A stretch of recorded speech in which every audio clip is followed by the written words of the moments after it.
Hello friends. आज के इस वीडियो में हम लोग बात करेंगे ए स्टेट 2019 से संबंधित। फ्रेंड्स, इस वीडियो में हम लोग निष्पक्ष बातें करेंगे, ऑनरेबल बातें करेंगे, चाहे वो मेरिट लिस्ट वाले हों चाहे वो मेरिट लिस्ट वाले नहीं भी हो। ये दोनों लोग के लिए बहुत ही ज़रूरी है। इस वीडियो को शुरू से लेकर के अंत तक सुनिएगा ताकि आपको हर बात पूर्ण रूप से समझ में आ सके। फ्रेंड, जैसा कि आप सभी लोग जानते हैं कि हमारी गवर्नमेंट टीचर रिक्वायरमेंट को फुलफिल करना नहीं चाहती। अगर ये करना चाहती तो इतने काफ़ी मात्रा में सीट खाली नहीं होते, चाहे वो मिडिल के हों या उच्च माध्यमिक के हों, चाहे माध्यमिक के हों, किसी भी जो है आप टीचर रिक्वायरमेंट को देख लीजिए, वो फुलफिल करना नहीं चाहती। सरकार की मंशा साफ है कि वो एक दूसरे को लड़ाना चाहती है और इस बहाली को बिल्कुल रूप से फंसाना चाहती है। बहुत सारे यूट्यूबर ऐसे भी हैं जो अपने यूट्यूब में पूर्ण रूप से एक दूसरे को विरोधाभास के रूप में, एक दूसरे को लड़ाने के रूप में वीडियो बनाते हैं और उनको लड़ाने के लिए जो है भड़काते रहते हैं। बट हम इस वीडियो में बिल्कुल निष्पक्ष बातें करेंगे, किसी को भड़काने के लिए नहीं, किसी को बरगलाने के लिए नहीं। इस वीडियो में जो बातें कहेंगे हो सकता है किसी को खराब भी लगे और किसी को अच्छा भी लगे, लेकिन ये कहना बिल्कुल ज़रूरी है।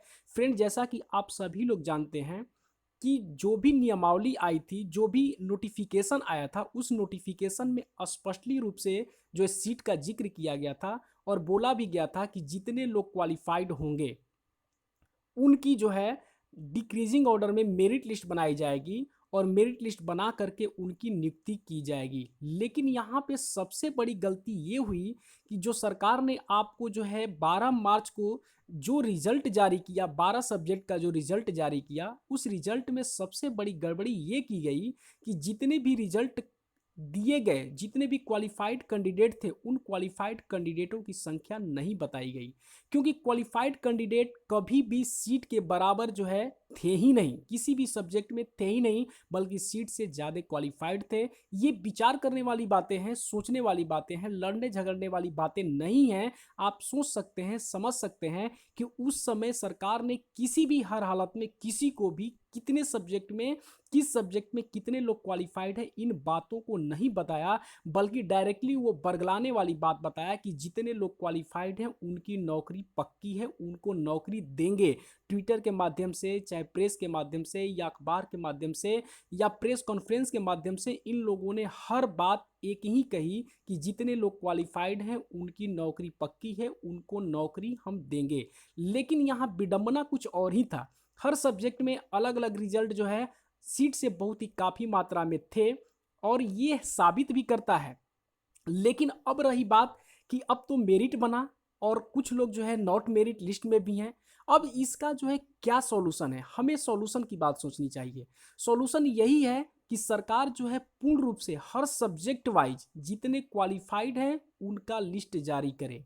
जितने सब्जेक्ट हैं, 15 सब्जेक्ट हैं, 15 सब्जेक्ट का जितने क्वालिफाइड हैं कैटेगरी वाइज उनका लिस्ट जारी करे, नाम, रोल नंबर और आपका कितना मार्क्स आया है, ये सारे जो है जारी करे। उसके बाद इन्होंने जो कटअप बनाया है वो कटअप लिस्ट जारी करे, चाहे जिस कैटेगरी के हो, फीमेल हो, मेल हो, एसटी एससी, मतलब किसी भी कैटेगरी के हैं, कैटेगरी वाइज जो है लिस्ट जारी करे, कटअप जारी करे कि आपने किस हिसाब से कैसे जो है आपने इनका जो है मेरिट बनाया है और कितने लोग का मेरिट में नहीं हुआ, ये जारी करे। जब तक से ये सरकार जारी नहीं करती है, इन बातों को ओपनली पब्लिकली नहीं करती है, तब तक से ये लफड़ा बना रहेगा। और दूसरी बात ये, इसको जारी करने के बाद कितने जो है ऐसे कैंडिडेट हैं जो मेरिट लिस्ट में नहीं है, उन्हें जारी करे। और सरकार ने वादा किया है कि जितने लोग क्वालिफाइड हैं उन्हें नौकरी देंगे, उनकी नौकरी पक्की है। तो 2-3 महीने से जितने भी लोग हैं जो क्वालिफाइड थे, उन्होंने अपना सपना सजो के रखा है, उन्होंने अपने जो है आगे के लाइफ को जो है सजा के रखा है इसी रिजल्ट के एवज में। तो किसी भी कीमत पर उनके साथ ना इंसाफी नहीं होनी चाहिए और उनके भावनाओं के साथ खेलने का उनका कोई भी हक नहीं है।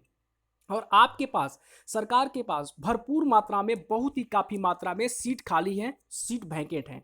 इतना खाली है कि जितने लड़के क्वालिफाइड नहीं हैं। तो जितने भी लड़के क्वालिफाइड हैं जो मेरिट में नहीं हैं, उनकी भी तत्काल शीघ्र ही नियुक्ति की जाए, क्योंकि आपके पास सीट भी है और क्वालिफाइड स्टूडेंट भी हैं। तो आपको शीघ्र ही शीघ्र, अति शीघ्र ही शीघ्र इनके साथ न्याय की जाए, इनके साथ अन्याय नहीं की जाए। जो मेरिट में है उन्हें तो ठीक है, जो मेरिट में नहीं है उनके लिए भी सरकार कहीं ना कहीं से व्यवस्था करे और व्यवस्था करके इनकी भी नियुक्ति कराए। क्योंकि ये जो नियुक्ति आप टालने का जो विचार बना रही है सरकार, ये कभी नहीं चलेगा। और नोटिफिकेशंस में कभी छेड़छाड़ भी नहीं हो सकता, क्योंकि ये छेड़छाड़ करने वाला भी वक्त नहीं है।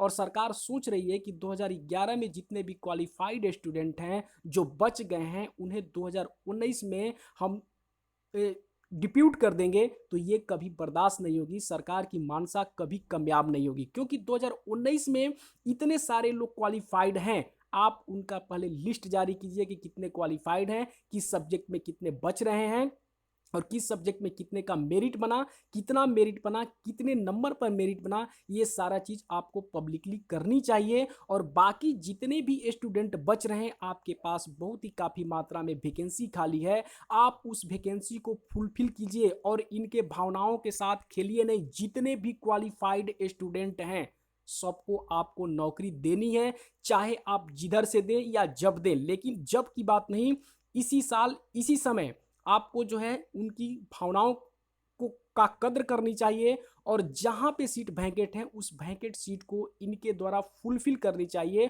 और नियुक्ति करनी चाहिए। और ये भी ध्यान रखिए कि आपने नियुक्ति की वादा किया है, नियोजन का वादा नहीं किया है। और ये जो एग्जाम था, बिल्कुल ही एक कॉम्पिटिटिव बेस एग्जाम था, ये कोई पात्रता परीक्षा नहीं है। आप इस को पात्रता परीक्षा बनाने की भूल न करें, क्योंकि जितने भी स्टूडेंट जो है क्वालिफाइड हैं, उन लोगों ने मेहनत करके वहां पहुंचे हैं, बहुत मेहनत किया है, कंपटीशन की तरफ पढ़ाई किए हैं। और आप इनके मेहनत पे जो है आप पानी नहीं फेर सकते हैं, आप इनके भावनाओं के साथ नहीं खेल सकते हैं। जितने भी क्वालिफाइड स्टूडेंट हैं जिनका मेरिट नहीं बना है, आप उनका जो है लिस्ट जारी कीजिए। और जितने का मेरिट बना है उनका कटअप जारी कीजिए, लिस्ट जारी कीजिए, कैटेगरी वाइज जारी कीजिए। और जितने लोग का मेरिट में नहीं है, उन्हें भी किसी भी कीमत पर, किसी भी हर हालत में, आपके पास बहुत ही सीट खाली है, उस सीट में इन्हें एडजस्ट कीजिए। ये आपको करना ही होगा, चाहे आप जिस तरह से करें। क्योंकि आप जो है इसमें कभी कामयाब नहीं हो सकते हैं कि इस बहाली को लटका लें और जो है 2011 वाले को इस बहाली में जो है एंट्री करने दें। इस चीज को हम लोग कभी बर्दाश्त नहीं करेंगे। तो सरकार से हम नम्र निवेदन करेंगे, और जितने भी भाई हैं जो क्वालिफाइड हैं वो भी, जो मेरिट में है वो भी, और जो नन मेरिट में है यानी मेरिट में नहीं है, वो सब अपने ही हैं। दोनों पक्ष में अपने ही हैं, अपने ही भाई हैं, सब एक दूसरे के अपने ही तरह हैं। तो आप आपस में न लड़ें प्लीज। आप लोग इसकी मांग करें कि आप जो है कटअप जारी करें, मेरिट जारी करें, कितने क्वालिफाइड है, इन चीज़ों को जारी करें। आपस में लड़ने से कोई फायदा नहीं होगा, क्योंकि सरकार तो इन चीज़ों को लड़ानी चाहती है और इस वैकेंसी को बिल्कुल ही रूप से जो है उसको रोकने का प्रयास करना चाहती है। तो फ्रेंड्स, आप लोगों से रिक्वेस्ट है कि प्लीज़ आप लोग लड़े नहीं, बल्कि जितने क्वालिफाइड लोग हैं, जितने भी क्वालिफाइड लोग हैं, जो मेरिट में है वो भी, जो मेरिट में नहीं है वो भी, वो लोग जो है मांग करें कि हमें नियुक्ति चाहिए, चाहे आप जैसे भी नियुक्ति करें, क्योंकि आपने वादा किया था। और आपसे रिक्वेस्ट है कि आप लोग इस चीज़ को मांग कीजिए कि कितने क्वालिफाइड हैं, कितने का मेरिट बना है, कितने का नहीं बना है, कितने नंबर पे मेरिट बने हैं, कैसे मेरिट बने, इन चीज़ों को पब्लिकली सरकार को करनी चाहिए। तब जाके दूध का दूध और पानी का पानी आपको मिल पाएगा। तो फ्रेंड्स, अगर आप लोग इस वीडियो को सुन रहे हैं तो आप सभी अपने भाई बहन हैं, आपस में प्लीज न लड़ें, अन्यथा ये वैकेंसी लटक जाएगी। और सरकार पंचवर्षीय योजना बनानी चाहती है, इस वैकेंसी को लेकर के पात्रता परीक्षा बनानी चाहती है, और इसमें वो ढकेलने की चेष्टा कर रही है। 2011 वाले को खुश करनी चाह रही है और इसमें एंट्री करने का जो है मौका देना चाह रही है। तो इसलिए आप लोग सावधान हो जाएं और इस बातों को जो है समझें। धन्यवाद।